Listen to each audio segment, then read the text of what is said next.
Peter Adamson, and you're listening to the History of Philosophy podcast, brought to you with the support of the LMU in Munich, online at www.historyofphilosophy.net. Today's episode, Philosophy's Reign in Spain, Andalusia. What do the following words have in common? Alcohol, saffron, coffee, hashish, and artichoke.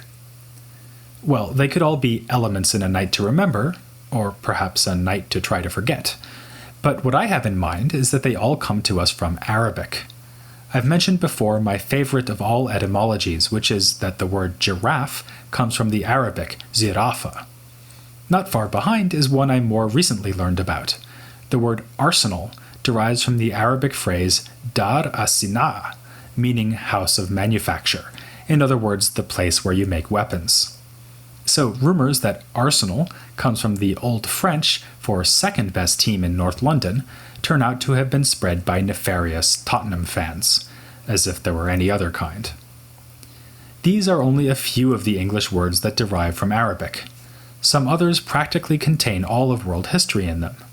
For instance, orange, which came into Arabic from Sanskrit via Persian.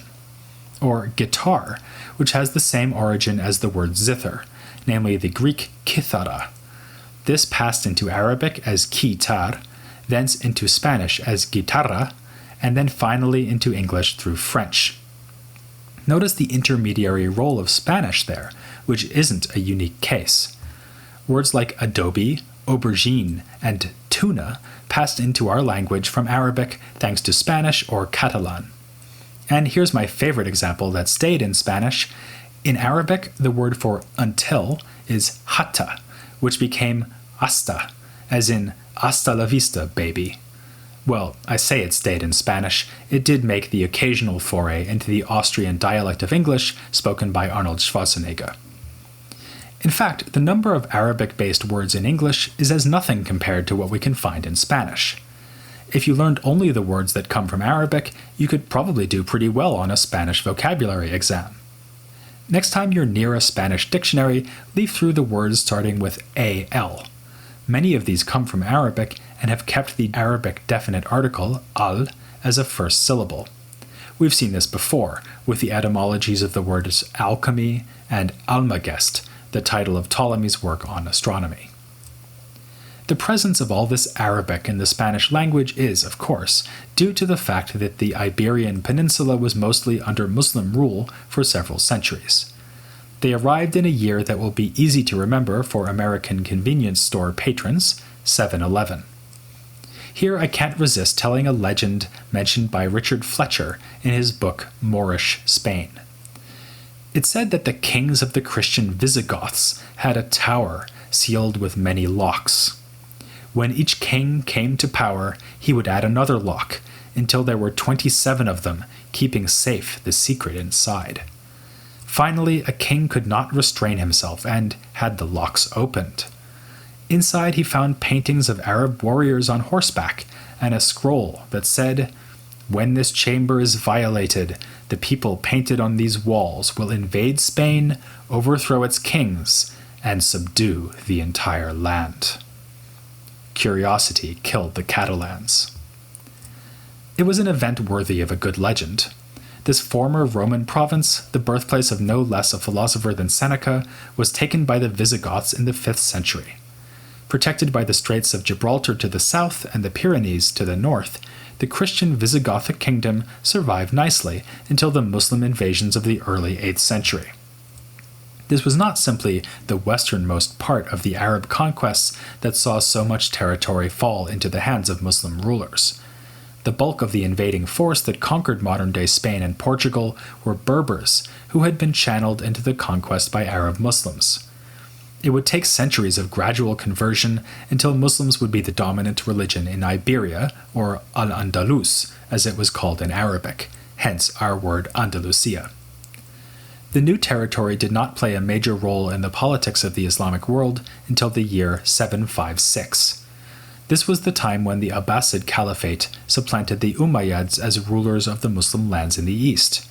The Umayyad Abd ar-Rahman managed to escape to the west and set up a last outpost for his otherwise defunct caliphate in Córdoba. The Umayyad caliphs would rule Andalusia from that city for generations, but in 1031 the last of them was deposed, the final outcome of a general collapse of central authority on the peninsula.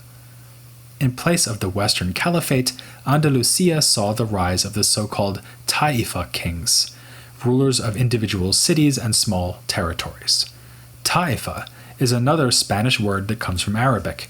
It derives from the word for faction, emphasizing the fractured condition of political power in this period. We've seen how the imperial agenda of the Abbasids led to the Greek-Arabic translation movement, but in this case, the rise of smaller mini-states seems to have been the spark for intellectual development, as regional princes competed to gather intellectuals at their courts. We especially see developments in medicine during the 11th century, the time of the Taifa kings. In the next episode, we'll be looking at a thinker from the first half of the 11th century by the name of Ibn Hazm. But for historians of philosophy, the really crucial period starts at the end of this century, with the coming of yet another invasion from Morocco. The way was unwittingly paved by the Christians. There was constant threat of military conflict, and not infrequently actual conflict, between Muslims and Christians along the border of the two realms in northern Spain. Christian successes led the Taifa kings to seek support from northern Africa, and the Berber group known as the Almoravids was only too happy to help. Have you ever invited a guest over and had trouble getting them to leave? Then you know how the Taifa kings felt. Representing themselves as a military arm of the caliphate in faraway Baghdad, the Almoravids re-established a centralized authority in Andalusia. But they would rule for less than a century. Starting in the middle of the 12th century, they were in turn replaced by yet another Berber power invading from Morocco. They bore the annoyingly similar name of Almohads. The earlier group, the Almoravids, take their name from a religious retreat, or ribat, and were thus called in Arabic al-Murabitun. The new arrivals, the Almohads, are in Arabic al-Muwahhidun, from the Arabic wahid, meaning one. These were the latest defenders of God's oneness, or tawhid. Inspired by an unstoppable religious fervor, the Almohads eliminated the Almoravids, first in Morocco and then in Andalusia. Hasta la vista, baby. The Almohads are one of the few powerful groups in the earlier history of Islam that might merit comparison with modern-day fundamentalists. It will be worth our while to say something about their origins and ideology, because they dominated Andalusia starting about 1170 and for almost 200 years, with important consequences for the history of philosophy.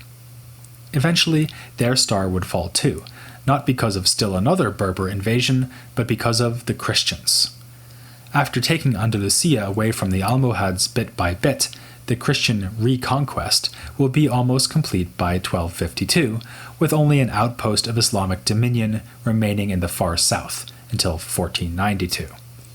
But before the reconquest, the Almohads held Andalusia during the lifetimes of such thinkers as the Aristotelian commentator Averroes, the mystic Ibn Arabi, and the towering figure of Jewish thought, Maimonides.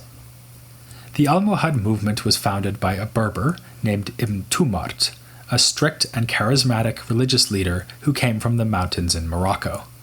From there he traveled to the east, where he supposedly met al-Ghazali. In any case, al-Ghazali seems to have influenced Ibn Tumart's thought. He had chosen a moment of great upheaval for his journey. The city of Jerusalem had recently been taken, and its people massacred, with a staggering display of violence by the Christian armies of the First Crusade in the year 1099. Perhaps fired by his experiences in the tumultuous East, Ibn Tumart returned to his native land and gathered supporters around him. Like the Prophet Muhammad, he received a kind of religious mission while meditating in a cave. He emerged not with a revelation like that of the Prophet, but with a righteous cause. Proclaimed by his followers as the Mahdi, or Savior, Ibn Tumart set out to undermine Almoravid power and culture in Morocco. He mocked what he saw as the effeminacy of these desert Berbers, the men wearing veils like women should do. He broke up wedding parties and smashed musical instruments. He railed against hypocrisy and injustice. He claimed it was more important to depose the Almoravids than to fight the Christians. He was, in other words, seriously bad news, at least from an Almoravid point of view. All of this sounds like it would be pretty bad news for philosophy, too.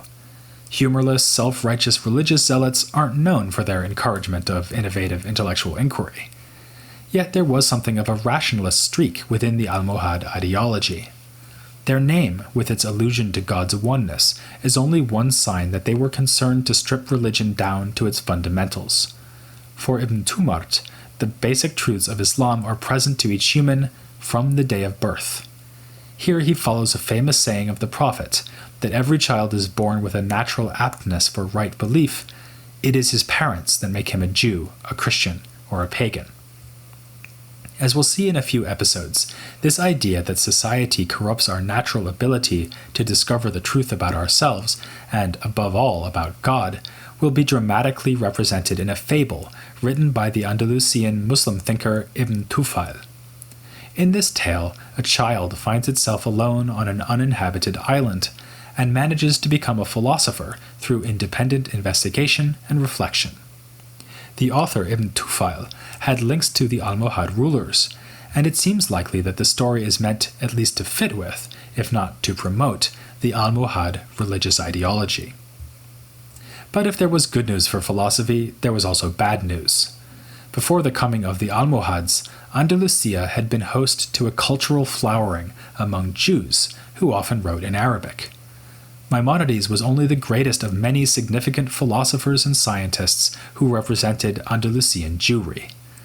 Back in the 11th century, the time of the Ta'ifa kings, the thinker Ibn Gabirol was espousing Neoplatonism with an enthusiasm and intellectual sophistication not seen in Judaism since Isaac Israeli in the 9th century. Under the Almoravids, we can point to Judah Halevi, a critic of philosophy, who adopted within Judaism something like the posture of al-Ghazali in Islam. He takes us almost up to the middle of the 12th century, dying in 1141. The next decades would be a high point for Jewish thought, with several podcast episodes worth of figures appearing around the time of the transfer of power from the Almoravids to the Almohads. Which brings us to the bad news. The Almohads had little or no tolerance for members of other faiths, and coerced Jews to convert on pain of exile. This triggered a kind of diaspora within the Jewish diaspora, with the expulsion of long-existing communities of Jews from Spain. So came to an end the celebrated convivencia, in which members of all three faiths were quite literally living together in this westernmost of all the Islamic lands. There had already been Jews on the peninsula before the coming of the Muslim armies back in the 8th century, and for centuries, Jews and Muslims had lived together peacefully in Andalusia. Christians, too, were in the mix. These were the so-called Mozarabs, the Iberian Christians who lived and often flourished under Muslim rule. The convivencia brought with it the sharing of ideas and debate across religious divides. The debating aspect is memorably captured at the beginning of Judah Halevi's book Kuzari, which depicts a king choosing between the teachings of philosophy, Islam, Christianity, and Judaism. Spoiler alert, he converts to Judaism.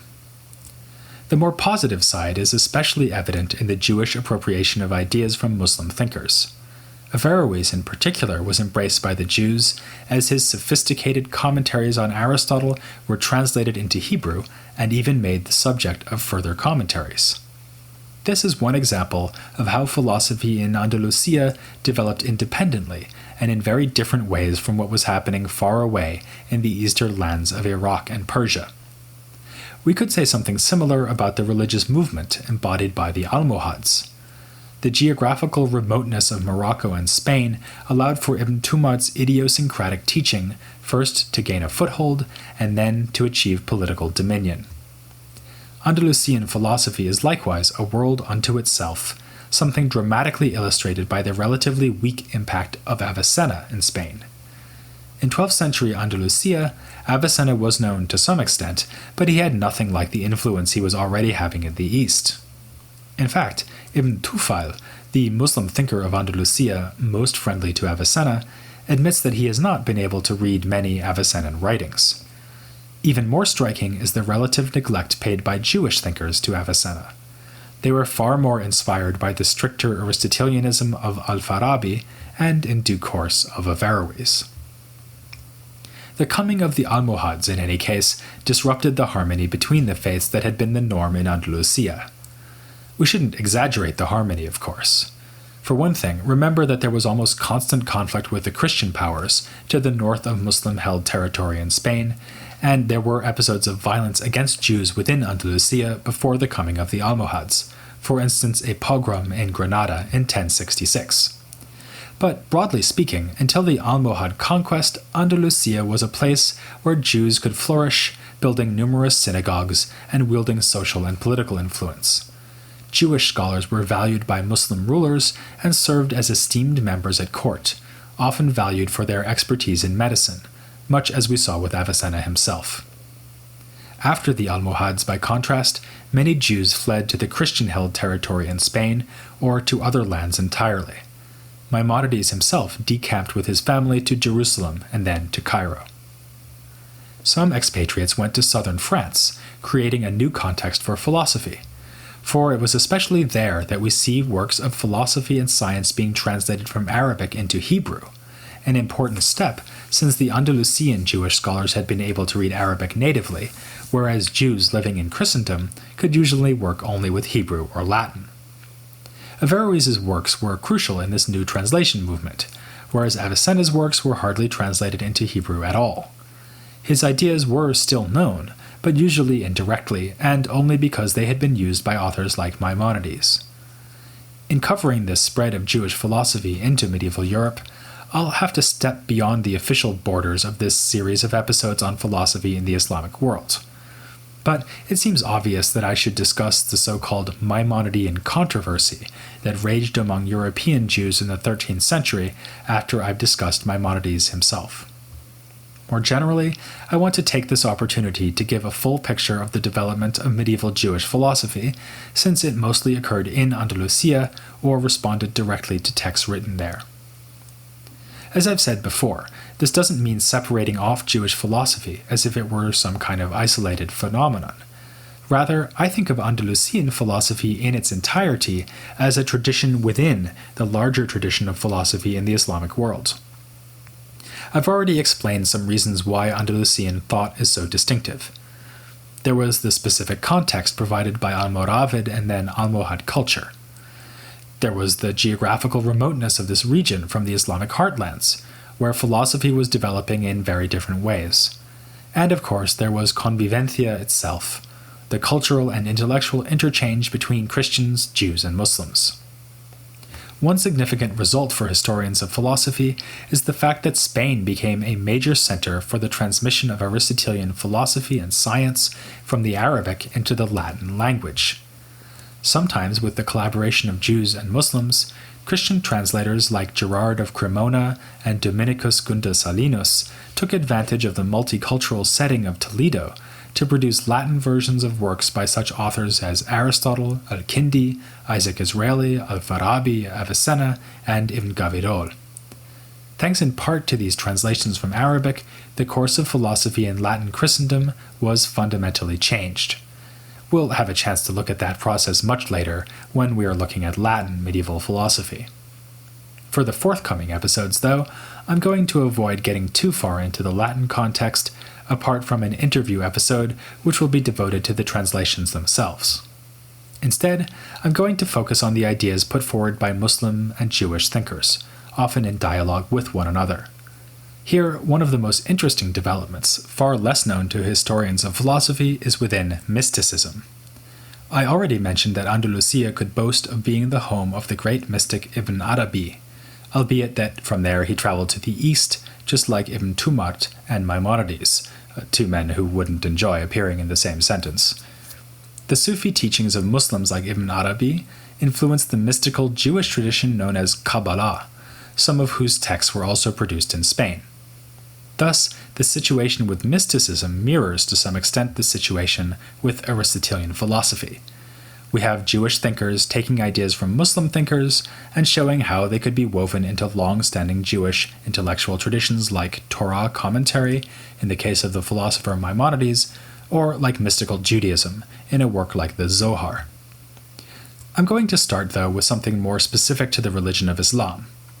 It's a topic I've brushed up against several times in previous episodes: Islamic jurisprudence, or fiqh. This is a good time to look at the question of whether Islamic legal discussions have anything of value to offer the historian of philosophy.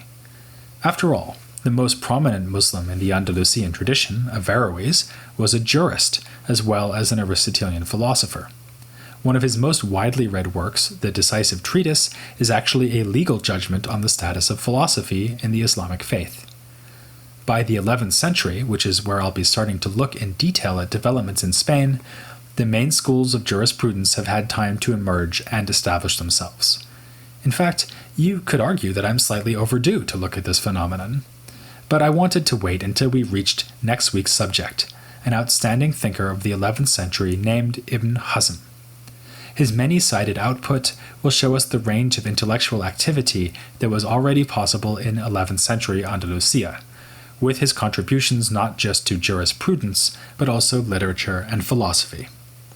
We'll also be getting into the previous legal tradition a bit as we consider the earlier development of the juridical schools and how the search for legal principles led scholars to sail into some rather philosophical waters. So, join me next time as we go to law school, or rather schools, here on The History of Philosophy, without any gaps. مازال حي مازال محبوب القلب لا اشتاهوا لهذا المجال مازال حي مازال ما نسمح شي لو يصير عليها القتال